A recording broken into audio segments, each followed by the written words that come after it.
ছাত্র জনতার আন্দোলনে আওয়ামী লীগ সরকারের পতনের পর থেকে পুলিশের অনেক কর্মকর্তা এখনো আত্মগোপনে রয়েছেন।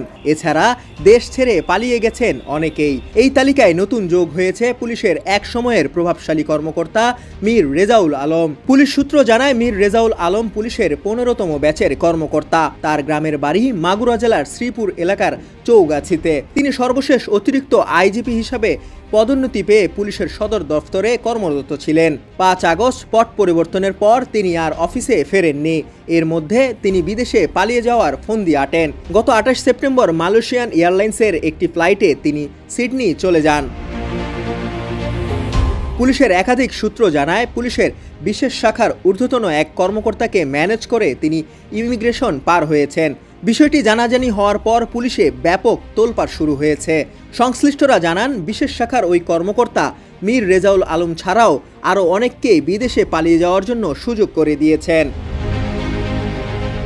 জানা গেছে, গত 14 সেপ্টেম্বর পল্টন থানায় পুলিশ কর্মকর্তা মীর রেজাউল আলমের বিরুদ্ধে একটি মামলা দায়ের হয়। মামলা দায়েরের পর থেকেই গ্রেফতার আতঙ্কে তিনি পালিয়ে যাওয়ার সিদ্ধান্ত নেন। অতিরিক্ত আইজিপি মীর রেজাউল আলম ঢাকা মেট্রোপলিটন পুলিশের অতিরিক্ত কমিশনার হিসাবে দীর্ঘদিন কর্মরত ছিলেন।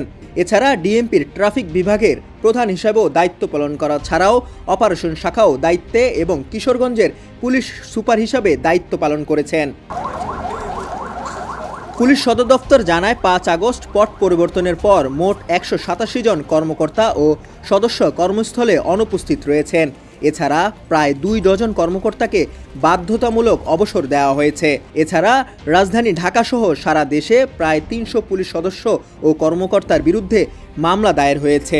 খামেরা তো দাগ হয় কিভাবে? এই যে ভাবি, দাগও যাবে রাগও যাবে, নিন চাকা সুপার হোয়াইট। পুলিশ সূত্র জানায়, ইতিমধ্যে পুলিশের সাবেক 2 কর্মকর্তা AKM শহীদুল হক, আসাদুজ্জামান মিয়া, চুক্তিভিত্তিক নিয়োগপ্রাপ্ত আইজিপি চৌধুরী আবদুল্লাহ আল মামুন সহ অনেক পুলিশ কর্মকর্তা ও সদস্য গ্রেফতার করা হয়েছে। এছাড়া আরও 1.5 ডজন কর্মকর্তাকে গ্রেফতারের জন্য স্বরাষ্ট্র মন্ত্রণালয় থেকে অনুমতি দেওয়া হয়েছে। যে কোনো সময় সেসব পুলিশ কর্মকর্তা ও সদস্যদের গ্রেফতার করা হতে পারে। সাদাত তনিম, ডেস্ক রিপোর্ট, সমকাল।